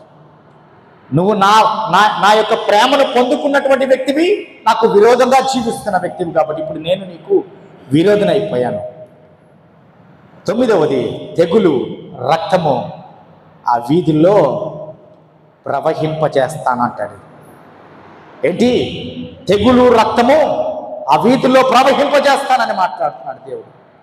ఇప్పుడు చెప్దాం, ప్రియమైన వారలారా, కొరాజీను, బెత్సయిదా, ఇంకోటి ఏంటి, కపెర్నహూము, ఈ మూడింటిని ఈ పట్టణముతో దేవుడు పోలుస్తున్నాడు. ఈ పట్టణానికి దేవుడిచ్చిన పనిష్మెంట్ చూసాం మనము. ఎలాంటి ఘోరమైన స్థితిలో నేను నిలబెడతానంటే అగ్నితో కూడా కాల్చేస్తాను, బూడిద చేస్తాను మిమ్మల్ని అని మాట్లాడాడు. సొదొమ గొమొర్రాను కూడా బూడిద చేసేసాడు దేవుడు. కొరాజీనా, బెత్సయిదా, కపెర్నహూమ మిమ్మల్ని ఇంకా ఘోరంగా ట్రీట్ చేస్తాను. ఎందుకంటే మీ మధ్య జరిగిన కార్యాలు వారి మధ్య జరిగి ఉంటే, మీ మధ్యకు వచ్చి నేను నా రక్షణ సువార్తను ప్రకటించాను కదా, నేను మీ మధ్యలో అడుగు పెట్టాను కదా, పాపభూయిష్టమైనటువంటి అపరాధ భావముతో ఉన్నటువంటి మీరు నాకు బలి అర్పించడానికి కూడా యోగ్యత లేని మీ దగ్గరికి నేను వస్తే, మీ ముందు నేను అనేక అద్భుత కార్యాలు జరిగిస్తే, మీ ముందు నేను అనేక ఆశ్చర్య కార్యాలు జరిగిస్తే, మీరు ఇంకా వేషధారుల వలె జీవిస్తున్నారు. మీరు ఇంకా గర్వాన్ని విడిచిపెట్టట్లా. మీరు ఇంకా దేవుడు నాకేం చేశాడు అని అంటున్నారు. మీ కళ్ళ ముందు దేవుడు నిలబడితే ఆయన మీరు లెక్క చేయట్లేదు, తృణీకరిస్తున్నారు. కాబట్టి మీ దగ్గర అడుగు పెట్టిన నేను ఈరోజు మాట్లాడుతున్న మాట ఏంటో తెలుసా? నా శక్తి ఏంటో మీకు తెలియపరిచాను. నేను మాట్లాడుతున్న మాట ఏంటో తెలుసా? మీ గతి కంటే కూడా రేపు తీర్పు దినం ఒకటి రాబోతుంది. ఆ తీర్పు దినములో నువ్వు నిలబడకూడదనే నేను దిగి వచ్చాను నీ దగ్గరికి. ఆ తీర్పు దినములో నువ్వు తీర్పులో నిల్చుండి మరణములోకి వెళ్ళకూడదని, పాతాళంలోకి వెళ్ళకూడదని నీ దగ్గరకు వచ్చి నేను స్వార్థను ప్రకటించాను. అయితే నీ గర్వాన్ని విడిచిపెట్టలా, నీ అవిశ్వాసాన్ని విడిచిపెట్టలా. నన్ను నువ్వు తృణీకరించావు. నన్ను తృణీకరిస్తే నా తండ్రిని తృణీకరించినట్లు. నా తండ్రిని తృణీకరిస్తే నా తండ్రి నన్ను పంపించాడు కదా, ఆ రక్షణను నువ్వు తృణీకరించావు. కాబట్టి ఇప్పుడు నీ పనిష్మెంట్ ఏంటో తెలుసా? జరిగిపోయాయి తూరు సీదోనులు, సొదొమ గొమొర్రాలు జరిగిపోయిన కాలం అది. ఇప్పుడు వారికంటే కూడా నీ గతి ఘోరంగా ఉండబోతుంది. ఎంత భయంకరమైన వేదనతో కూడిన మాట అండి ఇది. ఎంత భయంకరమైన వేదనతో కూడిన మాట దేవుడు మాట్లాడుతున్నాడండి ఈరోజు. అయ్యో కొరాజీన, బెత్సయిదా, కపెర్నహూమ, నువ్వు ఎలా ఉన్నావు? నీ పట్టణాన్ని చూసుకున్నావు, నీ డబ్బును చూసుకున్నావు, నీ హోదాను చూసుకున్నావు, నీ ఇష్టానుసారంగా మాట్లాడడం మొదలుపెట్టావు, నీ ఇష్టానుసారంగా ప్రవర్తించడం మొదలుపెట్టావు. జాగ్రత్త, విమర్శ దినమొకటుందని గుర్తుపెట్టుకో. నువ్వు విశ్వాసము లేకుండా ఆరాధనకు వస్తుంటే విశ్వాసము కలిగి మాత్రమే ఆరాధనకి రా. దేవుడు ఇన్ని సంవత్సరాల నుంచి ఈ మందిరములో, ఈ ప్రాంతంలో అనేక అద్భుత కార్యాలు జరిగిస్తూ ఉంటే ఇంకా దూరంగా జీవిస్తున్నాం. ఎందుకు వస్తుంది గర్వం నీకు? ఎందుకు వస్తుంది నీకు? పాడు మాటలు ఎందుకు వస్తున్నాయి నీ నోట్ల నుంచి? గర్వపు మాటలు నీ నోట్ల నుంచి ఎందుకు వస్తున్నాయి? అహంభావమైన మాటలు నీ నోట్ల నుంచి ఎందుకు వస్తున్నాయి? వాడు నాతో ఈక్వలా? కానే కాదు. ఈరోజు కొరాజీను, బెత్సయిదా, కపెర్నహూముతో మాట్లాడిన దేవుడు మాట్లాడుతున్న మాట ఏంటో తెలుసా? నీ కుటుంబంలో నేను ఎన్ని అద్భుతాలు చేశాను, నీ వ్యక్తిగత జీవితంలో ఎన్ని అద్భుతాలు చేశాను, నీ సంఘములో ఎన్ని అద్భుత కార్యాలు చేశాను. నువ్వు చూస్తుండగా అన్యుల కంటే కూడా నేను ఒక మంచి ఉన్నత స్థితిలో నేను నిలబెట్టాను కదా. ప్రపంచం మొత్తము నిన్ను చూసే రీతిగా నిలబెడుతూ ఉన్నాను కదా. ప్రతి దినము నిన్ను నేను పోషిస్తూనే ఉన్నాను కదా.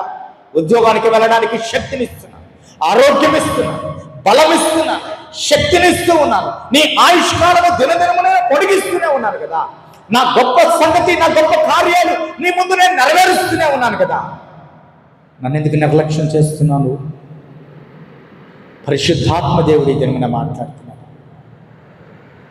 మన జ్ఞానముతోనో, మన బలముతోనో, మన తెలివితోనో మన ఉద్యోగాలు సంపాదించుకోలేము.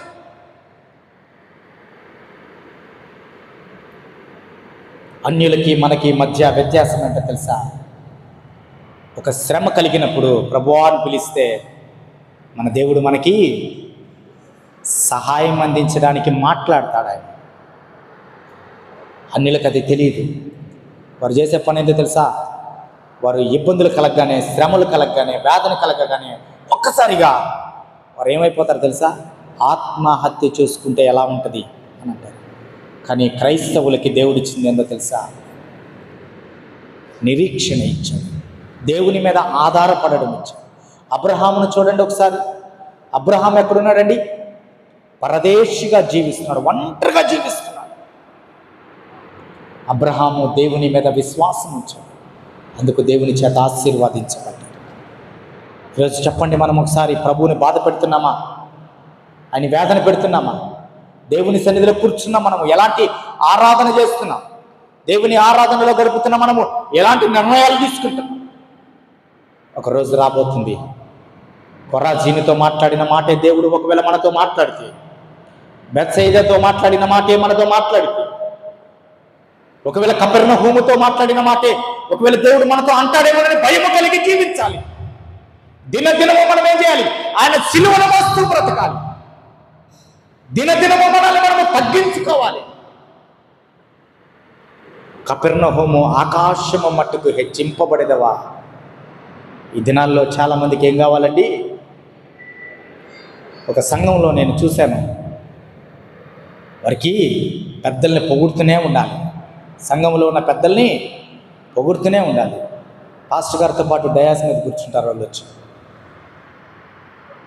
వారికి రక్షణ ఉందో లేదో తెలియదు, కానీ వారిని వారు ఏం చేస్తున్నారండి? హెచ్చించుకుంటున్నారు. సేవకుని కంటే కూడా వారికి ప్రయారిటీ ఇవ్వాలి. సేవకుడు పర్లేదు, అందరితో పాటు కూర్చొని ఫోన్ చేస్తాడు, కానీ వారు వస్తే ప్రత్యేకంగా ట్రీట్ చేయాలి. వాళ్ళని ప్రత్యేకమైన స్థానంలోకి తీసుకెళ్ళి కూర్చోబెట్టాలి. వాళ్ళు ఎలా ఉంది మన ఆత్మీయ స్థితి? ఒకసారి మనము జ్ఞాపకం చేసుకున్న ప్రియమైన వాళ్ళు, ఇన్ని ఇచ్చిన దేవుడు, సత్యవాక్కులు మనతో మాట్లాడుతున్న దేవుడు, ఆయన గొప్ప కార్యాలు మనతో మాట్లాడుతున్న దేవుడు, ఇతను మనం మాట్లాడుతున్నాడు. ఆయన ఎందుకు మాట్లాడుతున్నాడో తెలుసా? ఈ ఎగ్జాంపుల్స్ అన్నీ ఎందుకు చూపించాడో తెలుసా? నా కృప నీతో ఉంది.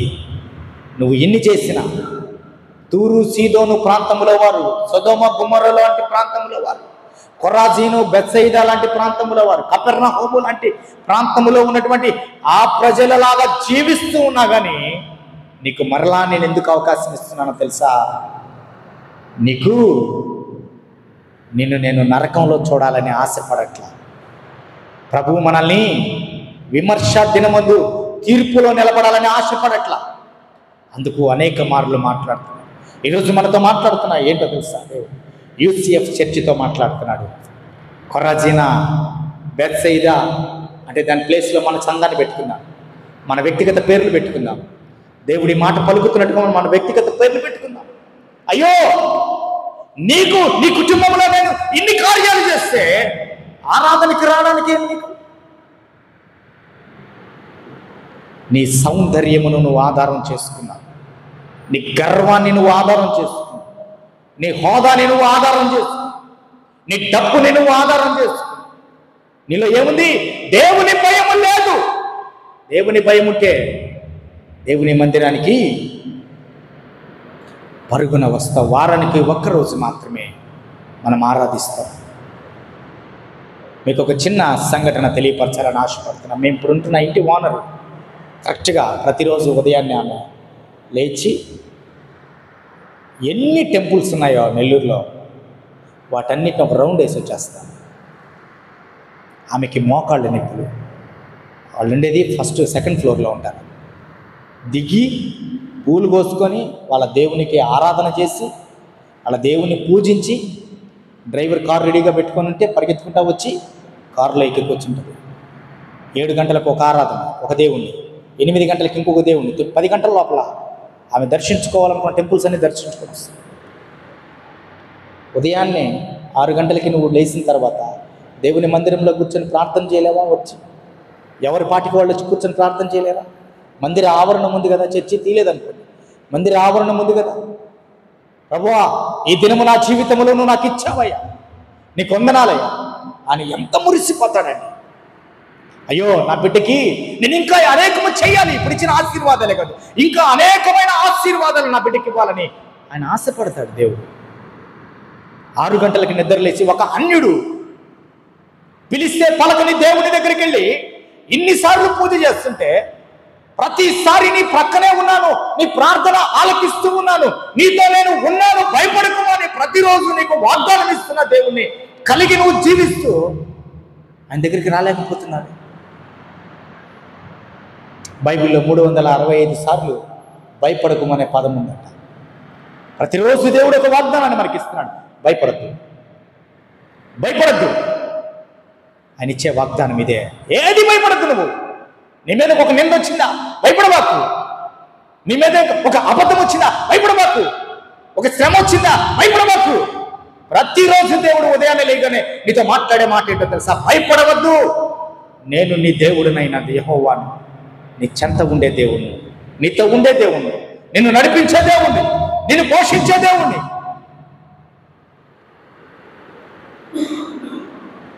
దేవుడిస్తున్న వాగ్దానం ఈరోజు మనకి కొరజీనా, బెత్సయిదా. ఒకవేళ ఈరోజు నా పేరు పెట్టి పిలిచి, అయ్యో జోసఫ్, అయ్యో జోసఫ్, అయ్యో జోసఫ్. నీలాంటి కార్యాలు నీ ముందు ఎన్ని కార్యాలు చేశాను జోసఫ్, నీ కుటుంబంలో ఎన్ని కార్యాలు చేశాను. జాగ్రత్త, ఇన్ని కార్యాలు నీకు నీ కుటుంబానికి నేను చేసిన, నువ్వు ఎలా మారిపోయావు? నీ గర్వాన్ని విడిచిపెట్టలా, నీ అవిశ్వాసాన్ని విడిచిపెట్టలా, నీ అసహ్యకరమైన కార్యాలు విడిచిపెట్టలా, నీ అవిధేయమైనటువంటి మాటలు విడిచిపెట్టలా, నీ సూటిపోటి మాటలు విడిచిపెట్టలా. ఈరోజు దేవుడు మనతో మాట్లాడుతున్నాడేమో, ఒకసారి ఆలోచన చేద్దామా? ఆయన వేదన ఎవరి కొరకు? మన కొరకే. ఎన్ని సంవత్సరాల నుంచి వాక్యం వింటున్నాం, ఎన్ని సంవత్సరాల నుంచి దేవుని సన్నిధిలో కూర్చుంటున్నాం. ఆయన వేదన ఎవరి కొరకు? మన కొరకే. ఎందుకో తెలుసా ఆయన వేదన? సొదొమ పట్టణం గురించి, గొమొర్రా పట్టణం గురించి ఆయన ఎందుకు వేదన పడలేదు? వారికి అవకాశం లేదప్పుడు. నీకు అవకాశం ఉంది, నిన్ను నువ్వు సరి చేసుకోవడానికి నీకు అవకాశం ఉంది. జార్జ్ ముల్లర్ గారంట తన జీవితం మొత్తములో 132 సార్లు ఆయన బైబిల్ పూర్తి చేశాడంట. ప్రతిసారి బైబిల్ పూర్తి చేస్తున్నప్పుడు ఆయనకి చాలా కొత్తగా అనిపించాడంట. అరే, ఇదేందో కొత్త సంఘటన కనబడుతుందే నాకు అని అనుకునేవాడంట. మీలో కనీసం 2 సార్లు బైబిల్ పూర్తి చేసిన వాళ్ళు ఎవరైనా ఉన్నారా? ఈ 3 సంవత్సరాల సంఘంలో 2 సార్లు. Very good. ఒక్కళ్ళు చేయొద్దండి, ఒక్కళ్ళే ఎత్తారు మన సంఘంలో. 2 సార్లు. ఇద్దరు పురుషుల్లోనే ఉన్నారు, స్త్రీలలో ఒకళ్ళు. ఎన్నిసార్లు పూర్తి చేశారు మీరు బైబిల్? ఇద్దరు. మన సంఘములో 3.5 సంవత్సరం. మీరు ప్రభువుని నమ్ముకొని ఇంకా చాలా కాలం ఏంటది, అది వేరే విషయం. సంఘముగా మనం కూర్చబడి 3 సంవత్సరాలు అయిపోయింది. మనం ఒక సహవాసముగా మనం ఏర్పాటు చేసుకొని 3 సంవత్సరాలు దాటిపోతే ఏంటండి, సంవత్సరంలో ఒక్కసారన్నా బైబిల్ పూర్తి చేయలేదు. ఈ 3 సంవత్సరాలు ఎన్నిసార్లు చేయాలి? 3 సార్లు చేయాలి. కనీసం వాళ్ళన్నా 2 సార్లు పూర్తి చేసి, మిగతా వాళ్ళ పరిస్థితి ఏంటి చెప్పండి? ఎప్పుడు చదువుతారు? కంటి చూపు ఉండగానే, ఆ గ్రంథము కనబడుతూ ఉండగానే మనం చదవాలి. సమయం ఉండగానే చదవాలి. ఈరోజు చాలామంది కరోనా వచ్చిన తర్వాత కళ్ళు పోయాయి. చాలామందికి తెలుసా మీకు ఆ విషయం? మా ఇంట్లో ఎప్పుడు ఫంక్షన్ జరిగినా భోజనాలు చేసేవాడు మోజస్ అని అబ్బాయి. తన భార్యకి కరోనాతో 2 కళ్ళు పోయాయి. అమ్మాయికి చూపు లేదు. అమ్మాయికి ఈ 2 గుడ్లు నీరు గారిపోయింది అమ్మాయికి. ఇప్పుడు బ్రతికుంది అమ్మాయి. ఇప్పుడు అమ్మాయి చదవాలంటే ఏం చేయాలి? ఒకప్పుడు చదివిందో లేదో మనకు తెలియదు. దేవుడు అనేకమైన తెగుళ్ళ నుంచి తప్పించాడు, అనేకమైన ఉగ్రతల్లో నుంచి తప్పించాడు, అనేకమైన పరిస్థితుల్లో నుంచి మనం తప్పించాం. మన ప్రాణము మనలో ఉండగానే ఏం చేయాలి? మతి సరిగా ఉండగానే, వయసు పైబడిపోయి ముసలోళ్ళు అయిపోయిందా కాకుండా, వయసు సరిగా ఉండగానే, నీ శరీరము సహకరిస్తూ ఉండగానే, నీ కళ్ళు నీ చెవులు సరిగా వినబడుతూ ఉన్నప్పుడే ఆయన వైపు మనం చెవి ఉండాలి. నీ జీవితము ఒకసారి ఆలోచన చేస్తే, నీ వయసు అంతా ఎన్నిసార్లు బైబిల్ గ్రంథాన్ని పూర్తి చేశావు? ఇందులో ఎవరన్నా 18 సంవత్సరాల లోపల ఎవరైనా ఉన్నారండి? 20 సంవత్సరాల లోపల ఎవరైనా ఉన్నారండి? అంటే దాని అర్థం ఏంటి? ఎందుకు అడిగాను తెలుసా నేను? వారైతే యవనస్తులు చదువుకునే కాలంలో ఉంటారు. వాళ్ళంతా వాళ్ళకి ఎగ్జామ్షన్ ఏం లేదు, కానీ దాంట్లో చెప్తున్నారు. మీరందరూ ఏం చేస్తున్నారు? అమూల్యమైన దేవుని గ్రంథాన్ని చేతపట్టుకొని ప్రభువా అంటే పలికేవాడు. మంచి సాక్ష్యాన్ని మనం విన్నాం. తల్లిగారు సుశీలమ్మ గారు చెప్పారు, ఫోన్ చేస్తే ఎవరు రెస్పాండ్ అవ్వాలా, చుట్టుపక్కల లేపుదామంటే అవకాశం లేదు, పడిపోయింది. అడిగింది, అయ్యా ఒకసారి జ్ఞాపకం చేసుకో. ఇంతగా శక్తి కలిగిన దేవుని ఆరాధించడానికి నీకేమి? రేపటి రోజున ఆయన మాట్లాడే మాట ఏం తెలుసా? మరణ ఛాయలో ఉన్నప్పుడు నిన్ను నేను బ్రతికించాను కదా, నన్ను నువ్వు పిలుస్తావేమోనని ప్రతిరోజు ఎదురు చూస్తున్నాను నేను అంటాడు దేవుడు. నువ్వు ఒక సమయాన్ని, దేవునితో గడిపే సమయాన్ని కానీ నువ్వు ఏర్పాటు చేసుకొని నీ గృహంలో ఒక రూమ్లో ప్రార్థన చేస్తుంటే, నీకంటే ముందు కూడా ఆ సమయం కంటే ముందుగా యేసయ్య వచ్చి ఆ గృహంలో కూర్చొని ఉంటాడు. నా బిడ్డ వస్తారు, ఇప్పుడు అడుగుతాడు, నాతో మాట్లాడతాడు, ఆలోచిస్తూ ఉంటాడు. ఆయన ఏమి ఇవ్వాలి, ఏం అడుగుతాడు నా బిడ్డ. ఆ రోజు నువ్వు ఆయనతో గడపలేని సమయంలో నీకు ఇవ్వాలని తీసుకొచ్చిన ఆశీర్వాదాలు ఆగిపోతాయి.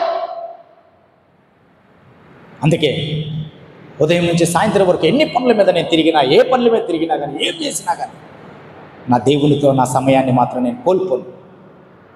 ఎవరు వచ్చి ఫోన్లు చేస్తున్నా కానీ ఫోన్ పక్కన ఉంటుంది, ఇంట్లో వాళ్ళు సమాధానం చెప్తారు. నా దేవునితో గడిపే సమయం అది, నా దేవుడు నాతో మాట్లాడే సమయం.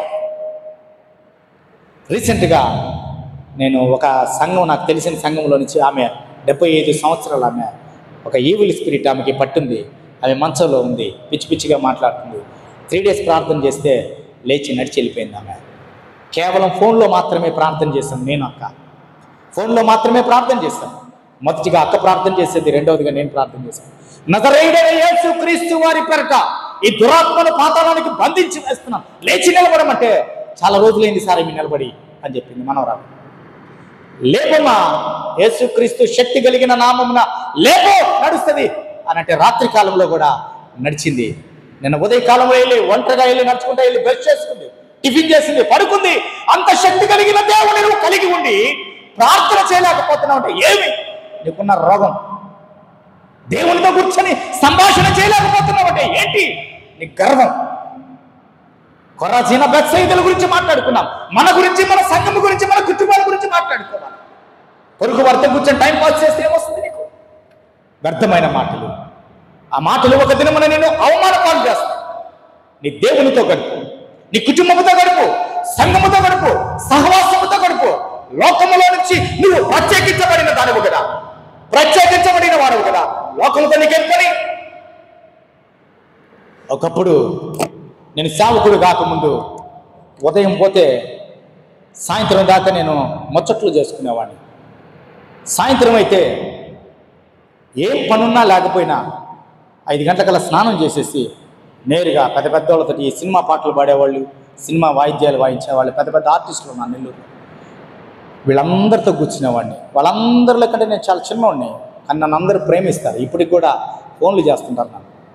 నేను ప్రభువుని అంగీకరించి సేవకుడుగా నేను దేవుని దగ్గరికి వచ్చిన తర్వాత ఇప్పటికి వాళ్ళ దగ్గర నేను అడుగు పెట్టను. నాకు ప్రార్థన చేసుకోవడానికే సమయం దొరకట్లేదు, సరిపోవట్లేదు ప్రార్థన చేసుకోవడానికి, వాక్యం చదువుకోవడానికి సమయం దొరకట్లా. దారిలో పోతా పోతా కూడా పాప కోసం స్కూల్కి వెళ్ళిన తర్వాత మేము ఆడ కూర్చున్న తర్వాత పక్కన మందిరం ఉంది, LEF చర్చి ఉంది. అక్కడ ఆ మందిరంలో వెళ్ళి కూర్చుంటాను నేను. పాప 12 గంటలకు 12:30కి బయటకు వచ్చేవారు కూడా మోకాళ్ళకి అలాగే ప్రార్థన చేస్తాను. ఆ సంఘ విశ్వాసులు నన్ను గుర్తించి ఆ సంఘంలో ఏదైనా కార్యం జరుగుతుందంటే నేను వెళ్తాను 10 గంటలకి. వెళ్ళినప్పుడు వాళ్ళు ఏం చేస్తారు తెలుసా, అంత పట్టించి అక్కడ బైబిల్ బుక్ స్టాల్ ఉంది, ఆ బుక్ స్టాల్లో మోకాళ్ళు లొంగిస్తారు నన్ను. మీరు ఇక్కడ చేసుకోండి అయ్యగారు ప్రార్థన అని. లోపల కార్యక్రమం జరుగుతుంది సంఘంలో. నేను అక్కడ 2 టేబుల్ మధ్యలో కూర్చొని మోకాళ్ళకి ప్రార్థన చేసుకుంటున్నాను. బుక్ స్టాల్లో అందరు దర్శిస్తున్నారు. నాకు అక్కడే అవకాశం ఉంది, సమయం లేదు. నేను ప్రార్థన చేసుకోవాలి. నా ప్రార్థన సమయం, నా దేవునితో గడిపే సమయం అది. నేను ఎక్కడైతే నా దేవునితో గడపాలి రహస్యంగా. చివరికి వెళ్ళాను, అంత పట్టించాడు. ఆ పట్ట తీసుకొని 2 టేబుల్ మధ్యలో మోకాళ్ళకి ప్రార్థన చేసుకుంటాం. నేను ఒంటరిగా ప్రార్థన చేసుకుంటూ ఉంటే ఆ ఆనందము చెప్పలేని ఆనందం. ఒంటరిగా దేవుని వాక్యాన్ని ధ్యానిస్తుంటే ఆనందము చెప్పలేని ఆనందం. నేను అనుకోవచ్చు, నా ఫ్రెండ్స్ పాత వాళ్ళు చాలామంది ఉన్నారు, కూర్చొని మాట్లాడచ్చు వాళ్ళతో వెళ్ళొచ్చు. నేను ఎటో ఒకటి టీ తాగడానికి వెళ్ళొచ్చు. ఇంతకుముందు టీ షాపుల దగ్గర కూర్చొని ఉండేవాడిని నేను. ఎప్పుడు నేను టీ షాప్ దగ్గర కూర్చొని టైంపాస్కి కూడా నిలబడినా. నేను ఎప్పుడు ఏదైనా టీ తాగాలనుకుంటే తాగుతాను, వెళ్ళిపోతాను అక్కడ. అంతేగాని నా టయాన్ని వ్యర్థం చేయను. నా కుటుంబంతో గడుపుతా, నా టయాన్ని దేవుని యొక్క వాక్యముతో గడుపుతా, నా టయాన్ని దేవుని యొక్క సన్నిధిలో గడపడానికి నేను ఆశపడతా. కారణం ఏంటంటే నా దేవుడు నాతో మాట్లాడతాడు, నా ప్రభువు నాతో మాట్లాడతాడు. నేను నా దేవునితో గడిపాను కాబట్టి ఒక రిక్వెస్ట్ పెట్టాను, అయ్యా ఆ ముసలమ్మ పాపాలు ఎలాంటివో నాకు తెలియదు ప్రభువా, మంచంలో ఉందయ్యా. ఆమెనింది ఒకే మాట, అయ్యా నేను బాగా పరిచర్య చేశానయ్యా ఒక దినమున, ఇప్పుడు నేను నడవలేకపోతున్నాను నాయన, అయ్యా ప్రభువుని అడిగయ్యా నేను నడిచేటట్టుగా. అంటే నజరేయుడైన యేసుక్రీస్తు నామమున లేచి నడువును గాక. అంతే, ఆమె లేచి నడవడం మొదలుపెట్టింది. ఇది నేను చేసిన అద్భుతమనో లేకపోతే నేనేదో గ్రేట్ అని మీకు చెప్పట్లా. ప్రతి ఒక్క వ్యక్తి ప్రార్థన దేవుడు ఆలకిస్తాడు. మీరు ప్రార్థన చేసినా అట్టి కార్యాలు జరుగుతాయి. మీరు ప్రార్థన చేసినా అట్టి అద్భుతాలు దేవుడు మీ ద్వారా జరిగిస్తాడు. నా ఒక్కడి ద్వారా జరిగించదు. ఎప్పుడో తెలుసా, దేవునితో నీకు సంబంధము కలిగి జీవిస్తూ ఉన్నప్పుడు, దేవునితో నువ్వు మమేకమై జీవిస్తూ ఉన్నప్పుడు, లోకాన్ని విడిచిపెట్టి ఆయన వైపు పరుగులు పెడుతూ ఉన్నప్పుడు నీ ద్వారా ఈ లోకము ఆశ్చర్యపడేటువంటి అనేక అద్భుతాలు జరిగించడానికి దేవుడు సిద్ధ మనస్సు కలిగిన వాడు. ప్రియమైన వారిని జ్ఞాపకం చేస్తున్నాను. దేవుడు మన గురించి ఒకవేళ అయ్యో అయ్యో జోసఫ్ అయ్యో అయ్యో అని మన గురించి మాట్లాడుకోకుండా ఒక మంచి తీర్మానం తీసుకుందాం. ఈరోజు పైకి లేద్దాం, అందరం నిలబడదాం. ఒక మంచి తీర్మానం తీసుకుందామండి. పాట పాడుకుందాం. ఒక మంచి తీర్మానం తీసుకుందాం. నిన్నే సేవించేదను ఆరాధన పాట పాడదాం. ఒక చరణాన్ని పాడదామా. నిన్నే పూజింతును, నా ప్రాణం ఉన్నంత వరకు, నీ మహిమలో చేరే వరకు పాట పాడదామండి. అందరం కలిసి పాడదాం. ఈ పాట మైక్ తీసుకోండి, అందరం పాడదాం. పరిశుద్ధాత్మ దేవుని సన్నిధిలో కూర్చున్నాం మనము. ఇది మనం ఒక మంచి నిర్ణయము తీర్మానం తీసుకుందాం. అయ్యా మీ చేత మేము ఇలా బాధపడకూడదని ఒక మంచి తీర్మానం తీసుకుంటున్నాం. ప్రభు నిన్నే ప్రేమిస్తామయ్యా, మేము నిన్నే ఆరాధిస్తామయ్యా, నిన్నే పూజిస్తాం దేవా. నాయన కొరాజీను లాంటి అయ్యా బెత్సయిదా ప్రాంతంలో వారి లాంటి ప్రవర్తన మాలో ఉండకూడదు నాయన. మీ అందు విశ్వాసం కలిగి మేము జీవించాలని ఆశపడుతున్నాం దేవా. పాడుకుందాం పాట. రాజా నిన్నే ప్రేమించేద. స్తోత్రము నాయన. అవును ప్రభా, మిమ్మల్ని ప్రేమిస్తున్నామని చెప్పుకుంటున్నాం కానీ దేవా మీకు దూరంగా జీవిస్తూ ఉన్నామయ్యా. స్తోత్రము దేవా, మీకు వందనాలు. స్తోత్రము కృప కలిగిన మా దేవా నీకే వందనాలు. అవునయ్యా, మా ప్రాణం ఉన్నంత వరకు దేవా, మేము మట్టిలో కలిసే వరకు దేవా. స్తోత్రము నాయన. స్తోత్రము దేవా. స్తోత్రము నాయన. హల్లెలూయా. అయ్యా ఒక మంచి తీర్మానం తీసుకుంటున్నాము దేవా. అయ్యా మీ దగ్గర మేము ఒక ప్రతిజ్ఞ చేస్తూ ఉన్నాము దేవా ఈ దినమున. అవును ప్రభా, అవునయ్యా మీతోనే ఉంటాం దేవా. అవునయ్యా మిమ్మల్ని ఆరాధిస్తాం నాయన. స్తోత్రము దేవా. స్తోత్రము నాయన. స్తోత్రము దేవా. స్తోత్రము నాయన. స్తోత్రము దేవా. స్తోత్రము దేవా. స్తోత్రము నాయన. అవును ప్రభా, మిమ్మల్ని ఆరాధిస్తామయ్యా. సర్వశక్తి కలిగిన దేవుడు నాయన. స్తోత్రము నాయన. స్తోత్రము నాయన. అవునయ్యా స్తోత్రము నాయన. స్తోత్రం స్తోత్రం స్తోత్రం. హల్లెలూయా హల్లెలూయా.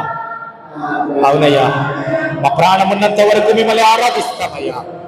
ఈ దినమున దేవా మీ సన్నిధిలో మాట్లాడుతున్నామయ్యా. మా ప్రాణం ఉన్నంత వరకు దేవా నాయన మిమ్మల్ని ఆరాధిస్తాం. స్తోత్రము దేవా. స్తోత్రము నాయన. స్తోత్రము దేవా. స్తోత్రము దేవా. స్తోత్రము నాయన. నీకు వందనాలు. స్తోత్రము నాయన. స్తోత్రము దేవా. స్తోత్రము తండ్రి. అవునయ్యా ప్రార్థన చేస్తానయ్యా. స్తోత్రము నాయన. అవునయ్యా మీకే ప్రార్థన చేస్తామయ్యా. మీతోనే గడుపుతాం ప్రభా. ఆ సమయాన్ని మీతోనే ప్రార్థనలో గడుపుతాం దేవా. ఇది మనం మేము తీర్మానం తీసుకుంటున్నాం ప్రభా. ఇప్పటి వరకు మా రహస్య జీవితాలు రహస్య పాపాలు విడిచిపెడుతున్నాం దేవా నాయన. ఒక మంచి నిర్ణయం తీసుకుంటున్నాం. మమ్మల్ని జ్ఞాపకం చేసుకోండి దేవా. అవునయ్యా మేము ప్రార్థిస్తామయ్యా. ఎప్పటి వరకు అంటే దేవా నాయన మేము చనిపోయే వరకు ప్రార్థిస్తామయ్యా. స్తోత్రము దేవా. అవును ప్రభా. అవునయ్యా. అవును ప్రభా. అవునయ్యా. అవునయ్యా తండ్రి నీకు వందనాలు. స్తోత్రము స్తోత్రము దేవా. స్తోత్రము నాయన. అవును ప్రభా నాయన. అవునయ్యా. అవును తండ్రి ఈ దినమే నిర్ణయం తీసుకుంటున్నా ప్రభా. మీ మహిమలో మేము ఉండాలయ్యా. అయ్యా నీకు వందనాలు. స్తోత్రము నాయన. స్తోత్రము దేవా. స్తోత్రము నాయన. స్తోత్రము నాయన. పరిశుద్ధుడా నీకే వందనాలు. స్తోత్రము చెల్లిస్తున్నా. స్తోత్రము దేవా. స్తోత్రము నాయన.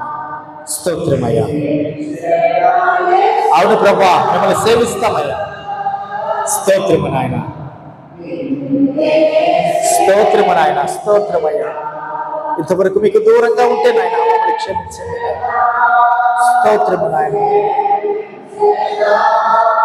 స్తోత్రము దేవా. స్తోత్రము నాయన.